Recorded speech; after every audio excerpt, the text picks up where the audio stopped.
The dust kicked up in angry clouds as Samuel Martinez rode his horse hard toward the town of Cedar Ridge. His weathered hands gripped the reins tight, and his dark eyes burned with a fury that had been building for 3 long months. Behind him, stretched across the horizon like a brown scar, lay the Broken Arrow Ranch, the biggest spread in 3 counties and the source of all his troubles. Samuel had worked cattle his whole life. 32 years old, with calloused hands and a back bent from honest labor, he knew the value of a fair day's work. But fair was the last thing anyone got working for Clayton Murdoch, the man who owned the Broken Arrow Ranch. As Samuel reached the edge of town, he could see the other riders already gathered near the old saloon. 6 figures sat on their horses, waiting. Each face told the same story of anger and desperation that marked his own.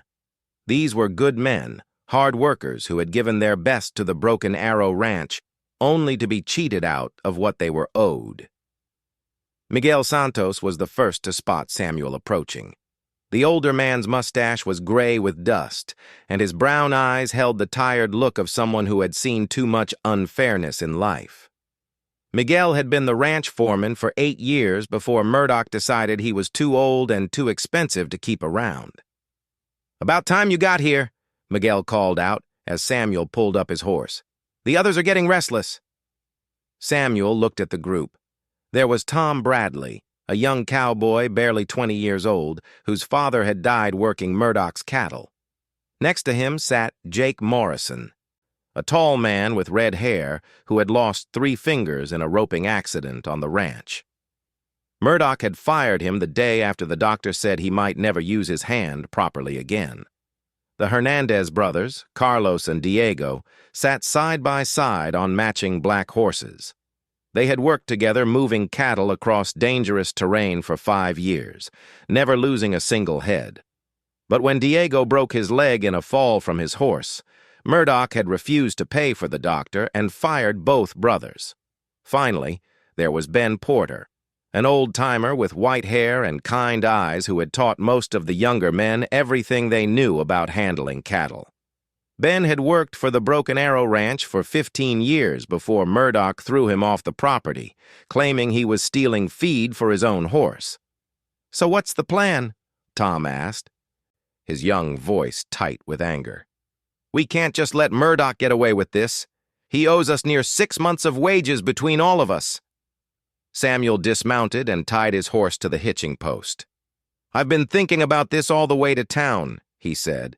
"Murdoch thinks he's untouchable because he's got money and owns half the county, but every man has to face justice sooner or later." Miguel spat into the dust. "Justice? The sheriff is in Murdoch's pocket. The judge, too, most likely. What kind of justice you think we're going to get?" "Maybe not the kind that comes from a courthouse," Samuel replied. "But there are other ways to make a man pay for his crimes."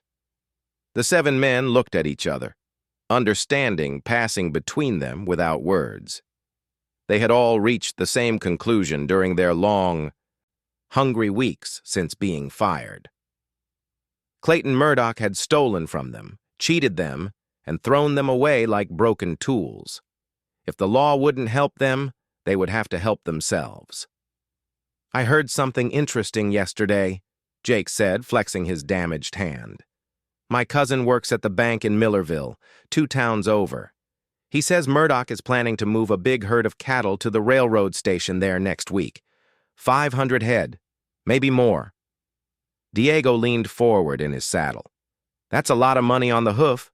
Murdoch's probably looking at $15,000 when those cattle sell." "15,000, Ben repeated slowly. "That's more money than any of us will see in our whole lives put together." Samuel felt his heart beating faster. An idea was forming in his mind, dangerous but possible. What if those cattle never made it to the railroad? The question hung in the air like smoke from a campfire.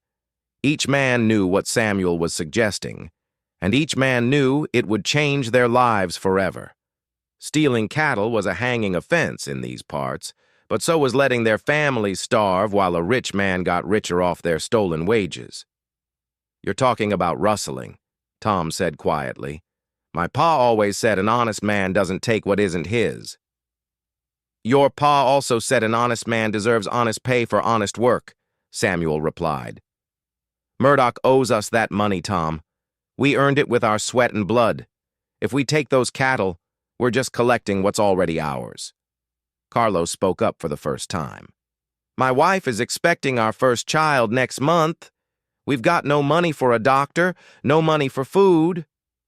I've been looking for work every day since Murdoch fired us, but nobody wants to hire men who got thrown off the Broken Arrow Ranch. Word gets around. The others nodded. They all knew the truth of it. Clayton Murdoch's influence reached far and wide.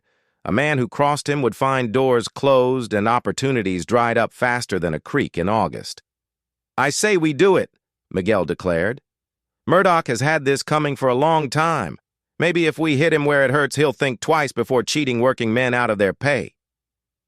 One by one, the others agreed.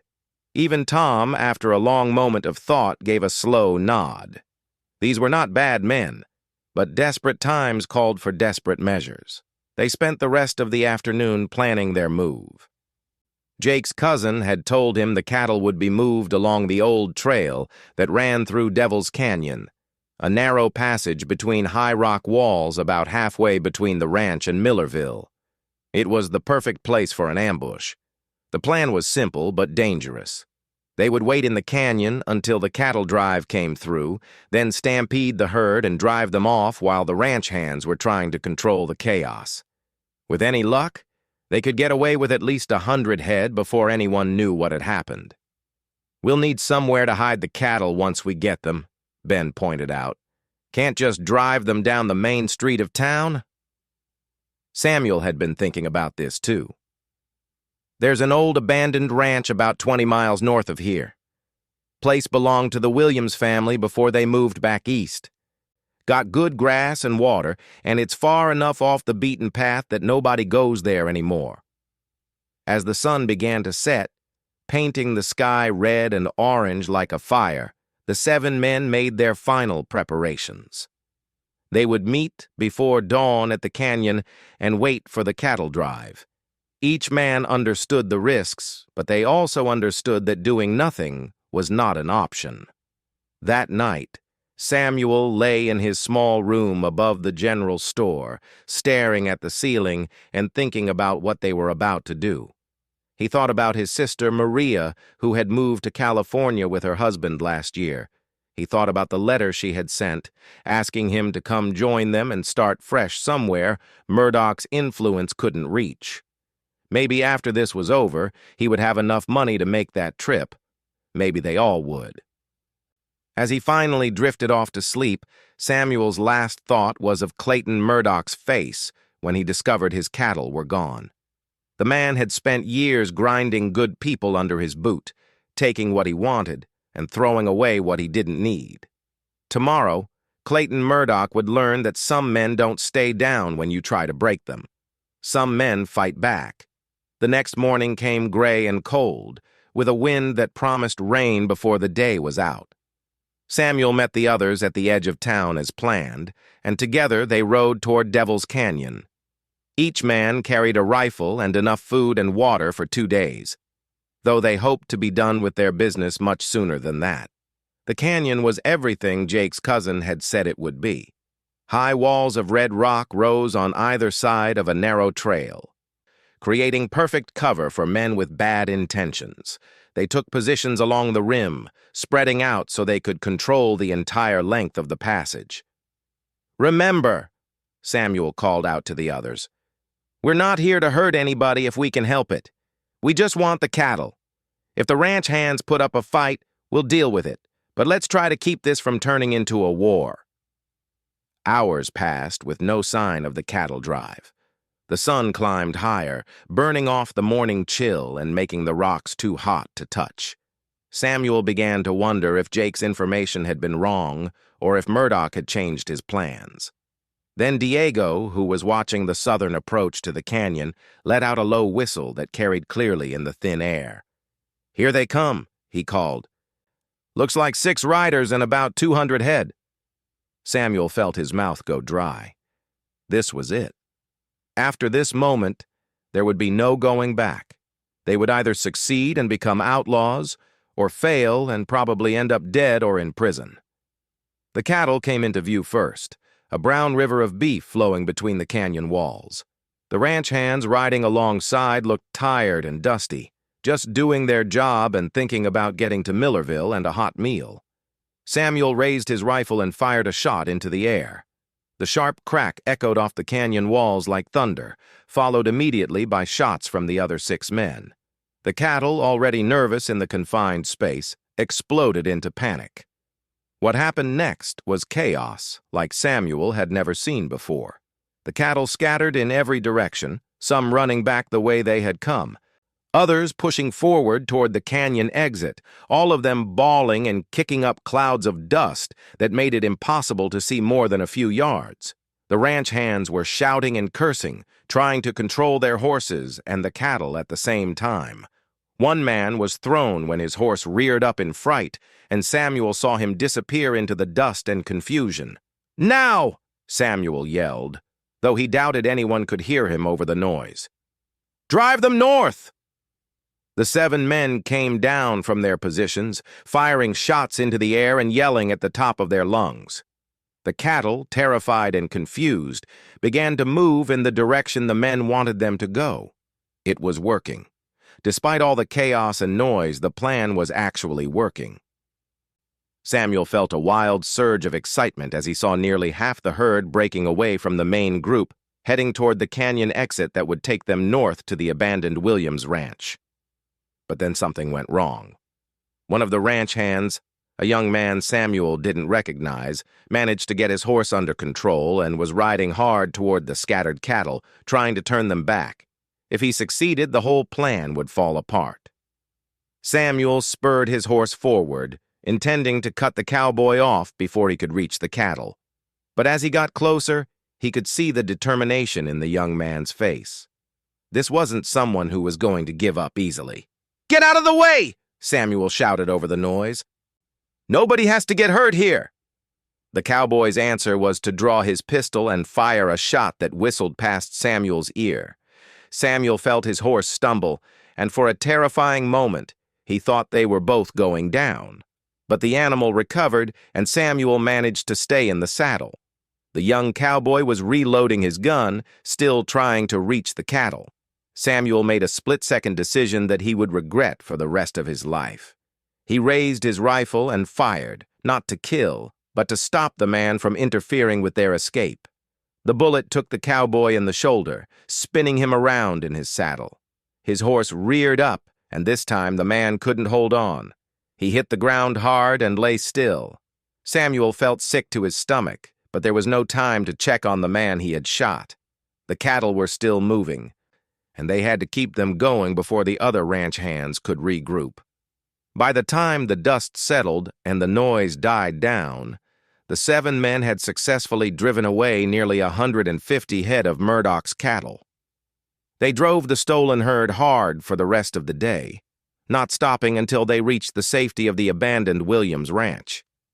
As night fell and they finally had a chance to catch their breath, the magnitude of what they had done began to sink in. They were outlaws now, cattle rustlers who had stolen from the most powerful man in the county. But they were also men who had finally fought back against injustice. For the first time in months, Samuel felt like he had some control over his own fate. That feeling wouldn't last long. Unknown to the 7 rebels, one of the ranch hands they had left behind in Devil's Canyon was already riding hard toward the Broken Arrow Ranch, carrying news that would set in motion events none of them could have imagined. Clayton Murdoch was about to learn about the theft of his cattle, and when he did, his response would be swift and terrible. The man who had built his fortune by crushing anyone who stood in his way was not about to let 7 former employees make him look weak. The war between the 7 voices and the rancher was just beginning, and before it was over, blood would be spilled and lives would be lost. The payment of $7 that would seal their fate was still to come, but the seeds of that terrible transaction had been planted in the dust and chaos of Devil's Canyon. As Samuel stood watch over the stolen cattle that first night, listening to the sounds of his companions settling in for a few hours of rest, he had no way of knowing that their victory would be short-lived. Clayton Murdoch was already planning his revenge, and it would be more cruel and calculated than anything the 7 men could have imagined. Clayton Murdoch stood on the wide porch of his ranch house, his pale blue eyes fixed on the rider approaching at full gallop. Even from a distance, he could tell something was wrong. Danny Mills, one of his most reliable hands, would never ride a horse that hard unless there was serious trouble. Murdoch was a man who commanded attention without trying. Tall and broad-shouldered, with silver hair and the kind of presence that made other men step aside when he walked into a room. At 54 years old, he had built the Broken Arrow Ranch from nothing, using methods that weren't always gentle but were always effective. Danny pulled his horse to a sliding stop at the base of the porch steps, dust swirling around him like a small tornado. The young man was breathing hard, his face flushed, and his shirt soaked with sweat. "Mr. Murdoch," Danny gasped, struggling to catch his breath. "They hit us in Devil's Canyon, took near half the herd." Murdoch's expression didn't change, but his hands slowly clenched into fists at his sides. "Who?" "7 men, sir, had us outnumbered and caught us by surprise. They knew exactly where we'd be and when we'd be there." Danny's voice cracked slightly. "They shot Pete Morrison. He's alive, but he's hurt bad." The name Morrison made Murdoch's jaw tighten. Jake Morrison had worked for him until a few months ago, when an accident had left the man with a crippled hand. Murdoch had fired him immediately. He had no use for cowboys who couldn't do their job properly. "Jake Morrison was one of them?" Murdoch asked, his voice dangerously quiet. "I think so, sir. Hard to tell for sure with all the dust and confusion, but I recognized his voice when they were yelling at the cattle." Murdoch walked down the porch steps, his boots clicking on the wooden planks. "Get inside and have Maria clean you up. Then I want you to ride to town and fetch Sheriff Dawson. Tell him I need to see him right away." Danny nodded and hurried toward the house, leading his exhausted horse. Murdoch stood alone in the evening air, his mind already working on the problem.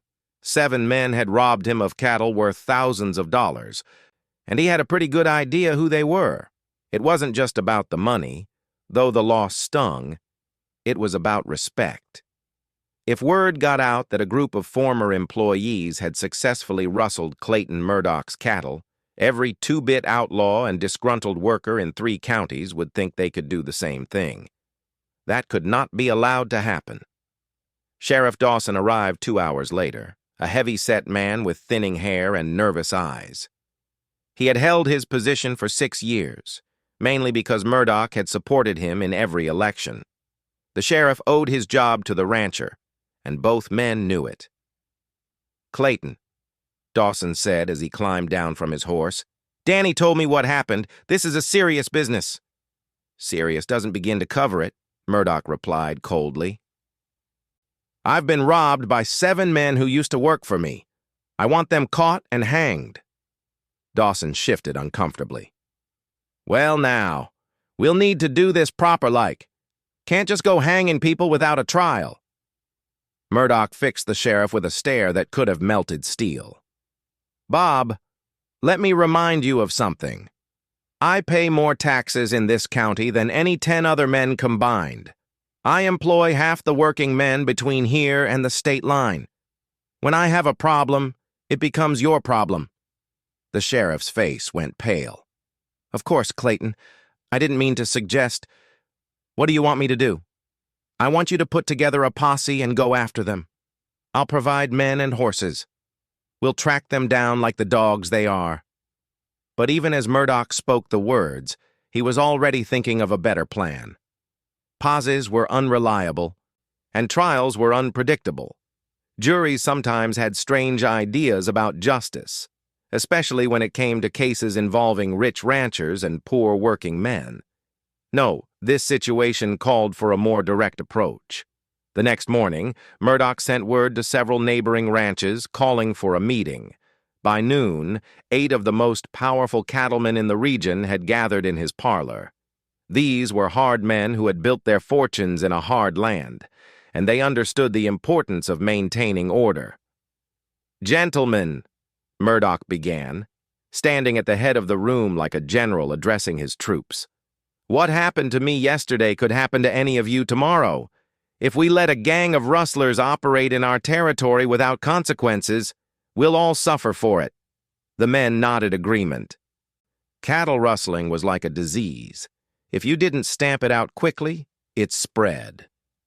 "I propose we pool our resources and hire someone to handle this problem permanently," Murdoch continued. "Someone with the skills and motivation to track down these 7 men and ensure they never steal another cow." "You talking about hiring a bounty hunter?" asked William Patterson, who owned the second-largest ranch in the county.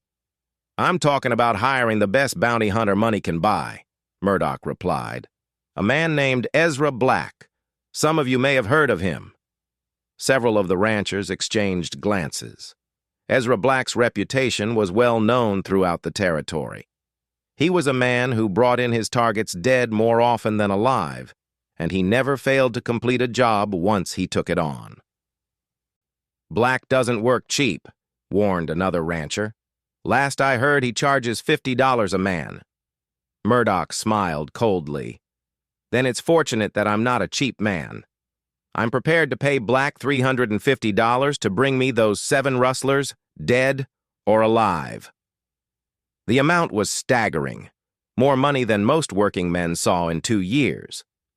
But for Murdoch, it was an investment in maintaining his reputation and authority. "That's a lot of money for revenge," Patterson observed. "It's not revenge," Murdoch corrected. "It's justice, and it's insurance against future problems." The other ranchers agreed to contribute to the fund, each putting up $50 to help pay Black's fee. By the end of the meeting, Murdoch had everything he needed to set his plan in motion. 3 days later, Ezra Black arrived at the Broken Arrow Ranch. He was a thin man of average height, with dark hair and eyes that seemed to look right through a person. He wore black clothes and carried 2 pistols, and there was something about him that made even Murdoch's toughest ranch hands nervous. "Mr. Murdoch," Black said as he dismounted from his horse. His voice was soft and cultured, not what most people expected from a bounty hunter. "I understand you have work for me." They met in Murdoch's study, a room lined with books and dominated by a large desk made from dark wood. Murdoch poured 2 glasses of whiskey and handed one to Black. "7 men stole approximately 150 head of my cattle," Murdoch explained. "I want them found and dealt with." Black sipped his whiskey and studied Murdoch with those cold, dark eyes. "My usual fee is $50 per target. For 7 men, that comes to $350. "Agreed," Murdoch said without hesitation. "Half now, half when the job is complete," Black continued. "I work alone, and I don't answer to local law enforcement. Once I take this job, those 7 men are as good as dead." Murdoch opened his desk drawer and pulled out a leather pouch containing $175 in gold coins. The metal clinked softly as he set it on the desk between them. "There's one more thing," Murdoch said. "I want to send a message to anyone else who might be thinking about crossing me. I want their bodies brought back here so everyone can see what happens to cattle rustlers." Black finished his whiskey and stood up, pocketing the gold. "That can be arranged. Do you have any information about where they might have gone?" Murdoch spread a map across his desk, pointing to several locations. "Danny Mills, the hand who escaped, said they drove the cattle north. There are 3 or 4 places they might have taken them to hide. Abandoned ranches, box canyons, that sort of thing." Black studied the map for several minutes, memorizing the terrain and the possible hiding spots. "I'll need descriptions of the 7 men." Murdoch provided detailed descriptions of Samuel Martinez, Miguel Santos, Tom Bradley, Jake Morrison, Carlos and Diego Hernandez, and Ben Porter. He knew them all well, He had hired them, worked them hard, and ultimately discarded them when they were no longer useful to him. "These men all have reason to hate me," Murdoch admitted. "I fired each of them within the past few months." "Why?" Black asked. Murdoch shrugged. "Various reasons. Some were too old, some were injured, some I suspected of stealing. The point is, they chose to become outlaws instead of accepting their situation and moving on." Black nodded and folded up the map, tucking it into his coat pocket. "I'll start tracking them at first light tomorrow. With any luck, I should have them all rounded up within a week." That night, Murdoch slept better than he had since the cattle theft occurred. Ezra Black had never failed to complete a job, and there was no reason to think this time would be any different. Meanwhile, 20 miles north at the abandoned Williams Ranch, the 7 men who had stolen Murdoch's cattle were beginning to realize that their problems were far from over. They had successfully hidden the stolen herd in a box canyon behind the old ranch house, but they were discovering that rustling cattle was the easy part. The hard part was figuring out what to do with them. "We can't just sit here forever," Tom Bradley said as the men gathered around their campfire after another day of watching the cattle. "Eventually, someone's going to come looking for us." Samuel Martinez poked at the fire with a stick, watching sparks fly up into the dark sky. "Tom's right. We need to sell these cattle and get out of the territory before Murdoch tracks us down." "Easier said than done," replied Miguel Santos. "Can't exactly drive a herd of stolen cattle to market. Every brand inspector between here and the railroad knows Murdoch's mark." The men had been wrestling with this problem for 3 days. The cattle they had stolen were clearly marked with Murdoch's Broken Arrow brand, making them nearly impossible to sell through legitimate channels. "What about changing the brands?" suggested Diego Hernandez. "I've heard of rustlers doing that." Ben Porter shook his gray head. "Brand changing is tricky work, and it takes time. Besides, even if we could change all the brands, we'd still need to find a buyer who wouldn't ask too many questions."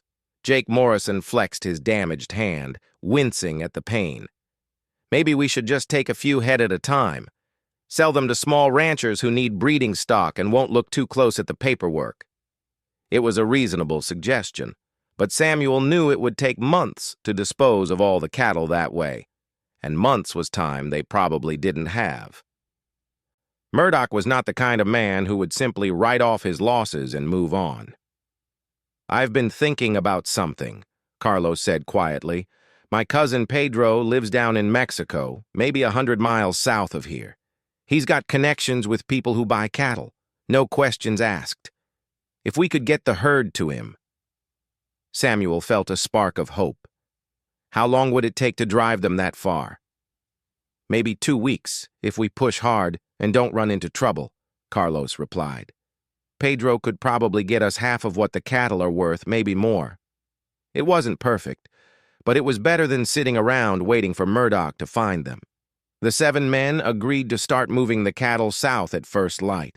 What they didn't know was that their time had already run out. Earlier that day, Ezra Black had found their trail. The bounty hunter was less than 10 miles away, studying the tracks left by the stolen cattle. Black was an expert tracker, and he could read the signs in the dirt like other men read books. The rustlers had done a good job of covering their trail at first, but after 3 days of moving cattle around, they had left enough sign for someone with Black's skills to follow. Black estimated he would reach their hiding place sometime the next morning. He had already worked out his plan of attack, taking into account the terrain around the abandoned ranch and the number of men he would be facing. 7 against 1 were not good odds, but Ezra Black had faced worse. He had the advantage of surprise, and more importantly, he had no qualms about killing men for money. The 7 rustlers were probably decent men who had gotten in over their heads. That made them dangerous in some ways, but it also made them predictable. Black made camp in a sheltered hollow about 5 miles from the Williams Ranch. He didn't light a fire, instead eating cold beans and hardtack while he cleaned and checked his weapons. Both pistols were loaded and ready, and his rifle was in perfect working condition. As he lay wrapped in his blanket, looking up at the stars, Black thought about the job ahead. $350 was more money than he usually made in a month, and it would be earned in just a few days of work. Of course, the 7 men he was hunting probably had families who would mourn them. They probably had hopes and dreams and reasons for living beyond their current circumstances. But Ezra Black had learned long ago not to think too much about such things. Sentiment was a luxury that men in his profession couldn't afford. Tomorrow he would earn his money the only way he knew how, with blood and gunpowder. The 7 voices that had rebelled against Clayton Murdoch were about to discover that their defiance carried a price higher than any of them had imagined, and that price would be paid in a currency they could never have expected. The bounty hunter carried with him a small leather pouch containing $7 silver, payment tokens that Murdoch had given him as a grim joke. $1 for each man he killed, to be placed on their bodies as a message to anyone else who might think about crossing the powerful rancher. $7 for 7 lives. In Murdoch's mind, it was the perfect symbol of how little he valued the men who had dared to steal from him. Tomorrow, Ezra Black would begin collecting his fee, and the $7 would finally be put to their intended use. The morning sun was just beginning to paint the eastern horizon pink when Samuel Martinez woke to the sound of cattle moving restlessly in the canyon. Something had spooked them, and in his experience, cattle didn't get nervous without good reason. He rolled out of his bedroll quietly, not wanting to wake the others just yet. Maybe it was just a coyote or a rattlesnake that had wandered too close to the herd. But as Samuel crept toward the mouth of the canyon where they had hidden the stolen cattle, a cold feeling settled in his stomach. The cattle were bunched together at the far end of the canyon, their heads up and ears forward, all facing the same direction. Whatever had disturbed them was still out there. Samuel was reaching for his rifle when he heard a voice call out from the rocks above. "Samuel Martinez, Miguel Santos, Tom Bradley, Jake Morrison, Carlos and Diego Hernandez, Ben Porter." The voice was calm and clear, carrying easily in the morning air. It was the voice of a man who was completely in control of the situation. "I know you're all down there," the voice continued. "My name is Ezra Black, and I've been hired to bring you back to Clayton Murdoch, dead or alive." Samuel's blood turned to ice. A bounty hunter. Murdoch had hired a bounty hunter to track them down. Samuel had heard of Ezra Black. Most men in the territory had. He was said to be the best tracker and the most deadly gunfighter between Texas and California. By now, the other 6 men were awake and reaching for their weapons. The sound of a rifle being cocked echoed off the canyon walls, and Samuel knew that one of his companions was making a terrible mistake. "Don't shoot!" Samuel called out desperately. "He's got us trapped in here." But it was too late. Tom Bradley, young and scared and thinking only of escape, fired a shot toward the rocks where Black's voice had come from. The bullet sparked off stone, and the sound of it rolled through the canyon like thunder. What happened next was like nothing Samuel had ever experienced. Ezra Black seemed to be everywhere at once, moving from position to position along the rim of the canyon, his rifle speaking with deadly accuracy. Miguel Santos was the first to fall.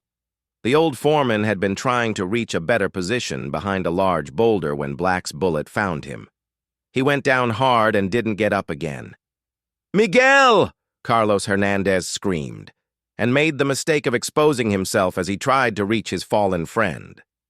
Black's second shot took Carlos in the chest, spinning him around before he collapsed beside Miguel's still form. Diego saw his brother fall and let out a cry of rage that was more animal than human. He charged across the open ground toward the canyon wall, firing wildly with his pistol. Black's third shot caught him in mid-stride, and Diego crumpled to the ground just yards from where Carlos lay dying. In less than 2 minutes, 3 good men were dead, and the remaining 4 were pinned down with no way to escape. "This doesn't have to continue," Black called out. "Throw down your weapons and surrender, and I'll take you back alive." Samuel knew it was a lie. Men like Ezra Black didn't get paid to bring outlaws back for trial. They got paid to solve problems permanently. "What happens if we surrender?" Samuel shouted back. "You go back to face justice for your crimes." "Murdoch's justice," Ben Porter said bitterly. The old cowboy was crouched behind a fallen log, his rifle trained on the canyon rim. "We all know what that means." Samuel looked at the 3 remaining men, Ben, Jake, and Tom. They were good men who had been pushed too far by a system that didn't care about their welfare. They had families who loved them, dreams they hadn't yet fulfilled, lives worth living. But they were also outlaws now, trapped in a box canyon with no way out and a professional killer hunting them. "Listen to me," Samuel called out to Black. "We never wanted to hurt anybody. We just wanted what was owed to us. Murdoch cheated us out of months of wages." Black's laugh was cold as winter wind. "Every outlaw has a sad story, Martinez. Doesn't change what you are." Jake Morrison was crawling along the canyon wall, trying to find a way up to Black's position. His damaged hand made the climbing difficult, but desperation gave him strength. If he could just get close enough. Black saw him coming. The bounty hunter's 4th shot echoed through the canyon, and Jake Morrison fell 20 feet to the rocky ground below. He hit hard and lay twisted and still, his damaged hand finally free from pain. "4 down, 3 to go," Black called out conversationally. "This is taking longer than I expected." Tom Bradley was crying now, tears streaming down his young face as he realized there would be no escape from this canyon. "I never killed nobody," he sobbed. "I just wanted to help my ma buy medicine for my sick sister." Samuel felt his heart breaking for the young man. Tom was barely 20 years old, with his whole life ahead of him. He didn't deserve to die in this God-forsaken place because a rich man valued cattle more than human lives. "Tom," Samuel called softly, "look at me, son." The young cowboy turned his tear-streaked face toward Samuel. "Whatever happens here, you remember that you're a good man. You hear me? You tried to do right by your family, and there's no shame in that." Ben Porter was studying the canyon walls, looking for any possible way out. "There's a narrow ledge about 30 feet up the north wall," he said quietly. "If one of us could make it up there, we might be able to get behind him." Samuel followed Ben's gaze and saw what the old cowboy was talking about. It was a dangerous climb, and whoever tried it would be exposed to Black's rifle for several minutes. But it might be their only chance. "I'll go," Samuel said. "No," Ben replied firmly. "I'm the oldest and the slowest. If anybody's going to die making that climb, it should be me." Before Samuel could protest, Ben was moving. The old cowboy ran in a zigzag pattern toward the canyon wall, making himself as difficult a target as possible. Black's rifle cracked twice, both shots missing by inches as Ben reached the base of the cliff and started climbing. For a moment, it looked like Ben might actually make it. He was moving with surprising agility for a man his age, finding handholds and footholds on the sheer rock face. But he was only halfway to the ledge when Black got a clear shot. The bullet took Ben in the back, and he lost his grip on the rock. Samuel watched in horror as the old cowboy fell, his body bouncing off the stone before hitting the canyon floor with a sickening thud. Ben Porter was still alive when Samuel reached him, but barely. Blood was flowing from his mouth, and his eyes were already growing dim. "Tell my Martha," Ben whispered, his voice so weak Samuel had to lean close to hear. "Tell her I tried to do right." Then Ben was gone, and Samuel was alone with Tom Bradley in a canyon full of dead friends and stolen cattle. "5 down," Black's voice echoed from above. 2 to go. Samuel could hear the satisfaction in the bounty hunter's voice. This was just another job to him, another payday earned with blood and death. The fact that he had just killed 5 decent men who had been driven to desperation meant nothing to Ezra Black. "Please," Tom called out, his voice cracking with fear and grief. "We surrender. We'll throw down our guns." "Too late for that," Black replied. "You should have thought about surrender before you started shooting." Samuel knew that Black was right about one thing. It was too late. The bounty hunter hadn't been hired to bring them back alive. He had been hired to send a message, and that message required their deaths. "Tom," Samuel said quietly, "I want you to know something. This isn't your fault. None of this is your fault." The young man looked at him with eyes that had aged years in the past few minutes. "What are we going to do, Samuel?" Samuel checked his rifle. He had 4 bullets left and 2 pistols with 6 rounds each, 16 bullets against the best bounty hunter in the territory. It wasn't much, but it was all they had. "We're going to make him work for his money," Samuel said grimly. For the next hour, Samuel and Tom played a deadly game of cat and mouse with Ezra Black. The bounty hunter would show himself for just a moment, long enough to fire a shot, then disappear again before they could return fire. He was patient and methodical, wearing them down shot by shot, moment by moment. Tom was hit first, a bullet that grazed his shoulder and left his right arm nearly useless. The young man was trying to be brave, but Samuel could see the fear and pain in his eyes. "I don't want to die," Tom whispered. "I know, son," Samuel replied. "Neither do I." But Samuel was beginning to accept that death was the only way this day was going to end. Ezra Black was too good, too experienced, too well positioned for them to have any real chance of escape. Maybe that was okay. Maybe it was better to die fighting than to spend the rest of his life looking over his shoulder, wondering when Murdoch's hired killers would finally catch up with him. Samuel thought about his sister Maria in California, and the letter he would never get to write, telling her he was coming to start a new life. He thought about the cattle they had stolen, still bunched up at the end of the canyon, waiting for owners who would never come to claim them. Most of all, he thought about Clayton Murdoch, sitting in his big house on his big ranch, counting his money and planning the deaths of men who had dared to ask for fair treatment.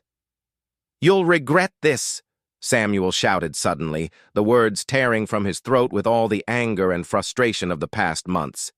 "You hear me, Black? Tell Murdoch he'll regret this." Black's answering shot chipped rock inches from Samuel's head. "The only one with regrets will be you, Martinez. And not for long."